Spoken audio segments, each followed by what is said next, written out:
अस्सलाम वालेकुम to all of you. My name is Mohammed Ikramul Haq. आज का हमारा टॉपिक है expert system. What is an expert system? A computer program that uses artificial intelligence methods to solve problems within a specialized domain that ordinarily require human expertise. An expert system is a computer program that uses all techniques to simulate the judgment and behavior of a human or an organization. Expert system, जैसे इससे पहले भी मैं ज़िक्र कर चुका हूँ कि एक्सपर्ट सिस्टम हमारे पास एक ऐसा कंप्यूटर का प्रोग्राम है जो कि स्पेसिफ़िकली डिज़ाइन किया गया है ताकि ह्यूमंस को जो है वो हेल्प आउट किया जा सके उनके प्रॉब्लम्स को सॉल्व करने में। हमारे पास बहुत सारी तरह के एक्सपर्ट सिस्टम, मैं उस पर भी डिटेल में डिस्कशन भी करूँगा। इसका पर्पस क्या है, इसकी करैक्टरिस्टिक्स क्या हैं, एप्लीकेशंस सारी जो है वो इंशाल्लाह डिटेल में हम डिस्कस करते हैं।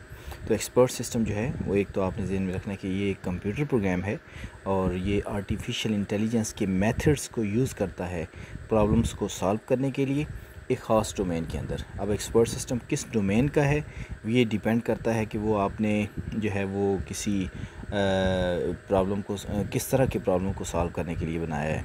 और it is important to remember that an expert system is not used to replace the human experts.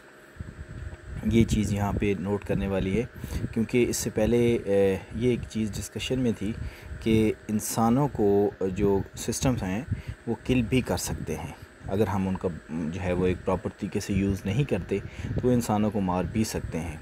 इसमें मुख्तलिफ़ टाइप्स की एग्ज़ाम्पल जो है वो देखने में आई थी, मुख्तलिफ़ रियल टाइम सिस्टम की एग्ज़ाम्पल देखने में आई थी, hard real time system and soft real time systems की, जिसमें प्लेन लैंडिंग सिस्टम, इसके अलावा जो है आपके पास न्यूक्लियर बम्बिंग और मिसाइल डिफेंस सिस्टम्स, ये आपके मुख्तलिफ़ जो है हमने रियल टाइम एग्ज़ाम्पल्स भी देखी थी।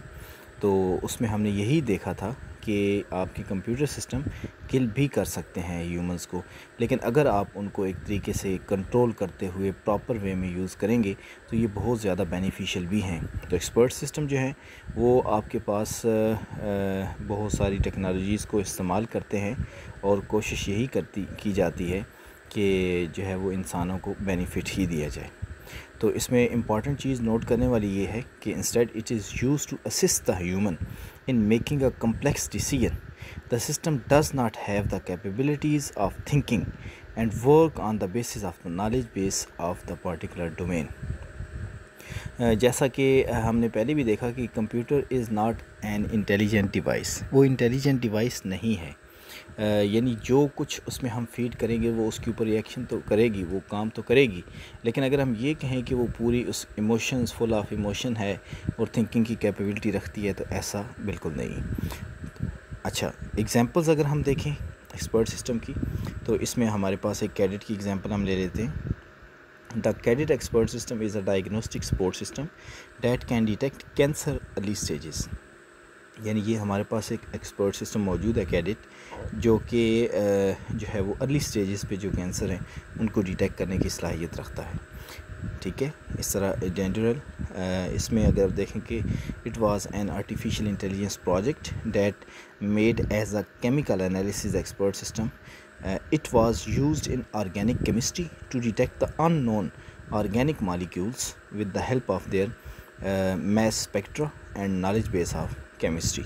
इसमें नॉलेज बेस जो है वो केमिस्ट्री का फिट किया गया था और साथ ही साथ जो है जितने भी आपके अननोन ऑर्गेनिक मॉलिक्यूल्स थे उनको डिटेक्ट करने के लिए ये इस्तेमाल किया गया, ये एक्सपर्ट सिस्टम। ये सारी चीज़ें फिर से याद रखें कि उसमें फ़ीड की जाती हैं, पहले उसका एक नॉलेज बेस बनाया जाता है और फिर उसके बाद उसमें से मुख्तलिफ़ टाइप्स के क्वेश्चंस और क्यूरीज़ की जाती हैं और वो एक्सपर्ट सिस्टम इस अहल होता है कि वो आपकी क्यूरीज़ का आंसर दे सके। फिर थर्ड जो है एग्जांपल हम देख रहे हैं PX डेस्क की। It was an expert system that is used to determine the type and level of sugar cancer and to determine the disease. It takes a picture from upper body which looks like the shadow. The shadow identifies the type and degree of harm.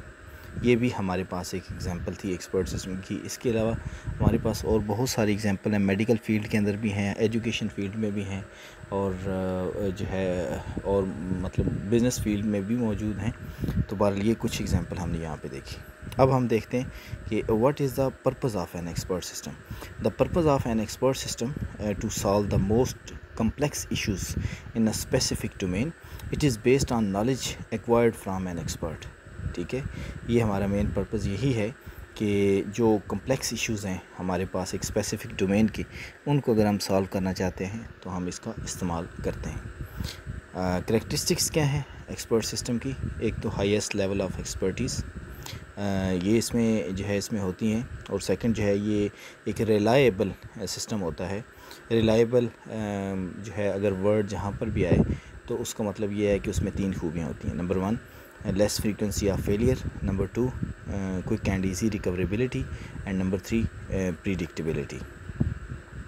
तो ये जो आपका expert system है ये इसकी खूबी है कि ये एक रिलायबल है। इट मींस एक तो इसमें फ्रीक्वेंसी ऑफ फेल होने के चांसेस बहुत ही कम है। सेकंड कि इन केस अगर फेलियर आ जाती है तो उस सूरत में quick and easy recovery possible है, और आप प्रिडिक्ट कर सकते हैं कि ये जो है वो हमारे पास इन क्यूरीज़ के एग्जैक्ट आंसर देगा, यानी प्रिडिक्शन जो है वो हम कर सकते हैं कि ये ठीक काम करेगा। फिर है जी फ्लेक्सिबल भी होता है, और हाईली रिस्पॉन्सिवनेस इसके अंदर पाई जाती है। एक्सपर्ट सिस्टम की ये खूबियाँ कुछ हमने देखी। हाईएस्ट लेवल ऑफ एक्सपर्टीज़ मौजूद होती हैं, रिलायबिलिटी होती है, फ्लेक्सिबल होता है, और हाईली रिस्पॉन्सिवनेस इसके अंदर पाई जाती है। उसके बाद हम बात करते हैं capabilities of an expert system. Expert system की कैपेबिलिटीज़ क्या हैं? The expert systems are capable of a number of actions including, इसमें अगर हम बात करें तो बहुत सारे हमारे पास जो है वो एक्शंस ये परफॉर्म करने के कैपेबल है। जिस तरह एडवाइजरी की बात करते हैं, इस तरह assistance in human decision making, और demonstration and instructions, diagnosis and deriving solutions, और predicting results, suggestions of alternative solutions to a problem. तो ये मैंने मेन इसकी हेडिंग्स ही बनाई हैं ताकि आप लोगों को आसानी से समझ आ सके कि एक्सपर्ट सिस्टम क्या क्या काम करने के कैपेबल है, किस किस तरह की ये एक्टिविटीज़ और एक्शन परफॉर्म कर सकता है। तो हमने एडवाइजरी की बात कर दी, ये बाकायदा तौर पे आपको चीज़ें सजेस्ट भी कर सकता है, और इसके अलावा इंसानों को डिसीजन मेकिंग में हेल्प आउट करेगा, क्योंकि इसके अंदर जो नॉलेज बेस सेव होगा, नॉलेज बेस में जितना भी मटेरियल सेव है उसके मुताबिक इसने ये देखना है कि इस वक्त इंसान के लिए एक बेस्ट डिसीजन क्या पॉसिबल हो सकता है, ये इसलिए असिस्ट करता है। और इसके अलावा जो है इंस्ट्रक्शन भी देता है और डिमॉन्स्ट्रेशन भी देता है डायग्नोज करने की। तो मैंने अभी आपको एग्जांपल भी दे दी एक्सपर्ट सिस्टम की, और मुख्तलिफ़ तरह के जो हार्ड प्रॉब्लम्स, सॉफ्ट प्रॉब्लम्स, उनके सलूशन भी डिराइव करता है, और रिज़ल्ट्स को प्रिडिक्ट करता है कि कितने परसेंट जो है वो आपके पास जो है इस चीज़ के चांसेस हैं, और suggestions of alternative solutions to a problem, एक प्रॉब्लम के मैक्सिमम जो पॉसिबल सॉल्यूशंस और हो सकते हैं उसके ऊपर भी सजेशन देता है। अगर हम आते हैं components of an expert system, तो उसमें देखें ह्यूमन एक्सपर्ट होते हैं और नॉलेज इंजीनियर होते हैं। ह्यूमन एक्सपर्ट के बाद नॉलेज इंजीनियर की बात करें, फिर आपके पास जो है वो एक सेट है जिसमें नॉलेज बेस होता है, और फिर इन्फेरेंस इंजन होता है, और यूज़र इंटरफ़ेस है, और यूज़र इंटरफ़ेस के साथ यूज़र आपका कनेक्ट होता है। अब ये जो यूज़र है इसके लिए एक्सपर्ट होना ज़रूरी नहीं है, ये आपका एक इंडिविजुअल सिंपल हो सकता है। तो ये आपके कुछ कंपोनेंट्स हैं एक्सपर्ट सिस्टम के कि ह्यूमन एक्सपर्ट होता है, नॉलेज इंजीनियर होता है जो डायरेक्ट आपका काम करता है नॉलेज बेस पे, नॉलेज बेस, इन्फेरेंस इंजन, ये जो है आपस में कनेक्टेड होते हैं। इन्फेरेंस इंजन तो ये कह लें कि सेट ऑफ रूल्स हैं जो कि नॉलेज बेस के अंदर डिफ़ाइन किए गए। यूज़र इंटरफेस जो है वो कनेक्टेड है इन्फेरेंस इंजन के साथ, और यूज़र जो है वो अपना जो भी क्वेश्चन है, क्यूरी है, वो पुट कर सकता है यूज़र इंटरफेस के थ्रू, और नॉलेज बेस में से पिक करके उसका आंसर दिया जाता है। यहाँ पे अगर डिटेल देखें यूज़र इंटरफेस के, with the help of a user interface the expert system interact with the user, takes queries as input in a readable format and pass it to the interference engine, or it displays the output to the user. In other words, it is an interface that helps a non-expert users to communicate with the expert system to find a solution. तो ये हमने देखा user interface, हमारे पास मुख्तलिफ application के user interface भी यही काम करते हैं कि वो कनेक्शन बिल्ड करते हैं। और इन्फेरेंस इंजन जो है वो क्या है? The inference engine is known as the brain of the expert system, as it is the main processing unit of the system. It applies the inference rule to the knowledge base to derive a conclusion. It helps in deriving an error-free solution of queries asked by the user। जैसे कि पहले भी आपको मैंने बताया कि जो भी क्यूरीज यूज़र की तरफ से यूज़र इंटरफेस के थ्रू की जाएंगी, इन्फेरेंस इंजन जो है वो उसको रिस्पॉन्ड करेगा। अब इसमें अगर देखा जाए तो एक है डिटर्मिनिस्टिक इन्फेरेंस इंजन, दूसरा है प्रोबेबिलिस्टिक इन्फेरेंस इंजन, और थर्ड है जी फॉरवर्ड चेनिंग का प्रोसेस, और उसके बाद आएगा backward chaining. Deterministic inference engine का क्या काम है जी? The conclusion drawn from this type of inference engine are assumed to be true which is based on facts and rules. ठीक है। प्रोबेबिलिस्टिक इन्फेरेंस इंजन क्या है? The type of inference engine contains uncertainty in conclusion and based on probability। और forward chaining क्या है कि it start from the known facts and rules and applies the inference rules to add their conclusion to the known fact.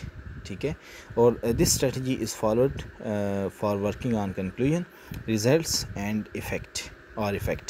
For example, prediction of share market status as an effect of changes in interest rates, कि fact 1 fact 2 को and कर दिया, fact 3 fact 4 को are कर दिया, and और are दोनों को मिलाया, डिसीजन 1 डिसीजन 2 को एंड करके आप नेक्स्ट डिसीजन पे पहुंच जाते हैं। तो ये है फॉरवर्ड चेनिंग। ठीक है। बैकवर्ड चेनिंग क्या है कि it is backward reasoning method and starts from the goal and works backward to prove the known facts. With this strategy an expert system finds out the answer to the question why this happened on the basis of what has already happened. The inference engine tries to find out which conditions could have happened in the past for the result. This strategy is followed for finding out cause or reasons. For example, अगर आप देखते हैं कि humans के अंदर blood cancer को diagnose करना हो तो उसके लिए आप क्या करेंगे कि आपने एक जो डिसीजन लिया कि ये चीज़ है, अब उसको आप उसके पिछले डिसीजन के ऊपर मूव करें। ठीक है। ये देखें ना, बैकवर्ड चेनिंग हो रही है। फिर वहाँ से चलते चलते आप फैक्ट्स पे जाने की कोशिश करें तो एक वक्त आएगा कि आप डायग्नोज कर पाएंगे। आपका डिसीजन तो ये हुआ पड़ा है कि ये यहाँ पे ब्लड कैंसर है। ठीक है। अगर आप ये कहते हैं ब्लड कैंसर है तो उसको डायग्नोज करने के लिए आपको बैकवर्ड चेनिंग तक जाना पड़ेगा। अब उसके बाद आता है नॉलेज बेस। क्या है नॉलेज बेस? जो है, जो कि अभी हमने देखा, नॉलेज बेस क्या है कि the knowledge base is a type of storage that stores the knowledge acquired from the different experts of a particular domain. It is considered as big storage of knowledge. The more precise will be the expert system. Components of knowledge base as follows. Factual knowledge होता है जी, the knowledge is based on facts and accepted by knowledge engineers come under factual knowledge. फिर है heuristic knowledge. The knowledge is based on practice, the ability to guess, evaluation and experiences. फिर है knowledge representation. It is used to formalize the knowledge stored in the knowledge base using if else rule. ठीक है। तो ये आप देख रहे हैं कि कंपोनेंट्स ऑफ नॉलेज बेस कौन कौन से हैं। फैक्चुअल, जो फैक्ट्स की बेस पे बिलोंग करता है। ह्यूरिस्टिक, जिसमें हमारे पास ये प्रैक्टिस की वजह से एबिलिटी होती है कि हम गेस कर सकें, एवेल्यूएट और एक्सपीरियंस कर सकें। नॉलेज रिप्रेजेंटेशन में हमने बात की कि हमारे पास जो है वो रूल्स होते हैं, इफ़ एल्स रूल्स। और नॉलेज एक्विजिशंस की अगर हम बात करें तो in the process of extracting, organizing and structuring the domain knowledge specifies the rules to acquire knowledge from various experts and store that knowledge into knowledge base. Knowledge acquisition and learning modules क्या हैं? The component function to allow the expert system to acquire more data from various sources and store it into the knowledge base. knowledge base आपको फिर से बता दूं कि basically आपके पास एक वो मेमोरी स्टोरेज एरिया जिसके अंदर आपके तमाम रूल्स स्टोर हैं। ये जो हम ये नॉलेज की टाइप्स देख रहे हैं, factual, heuristic, knowledge representation, knowledge acquisitions, ये सारे प्रोसेस इसी में करते हैं हम। और फिर एक्सप्लेनेशन मॉड्यूल्स में कि as a name suggest the module helps in providing the user with an explanation of a achieved conclusion.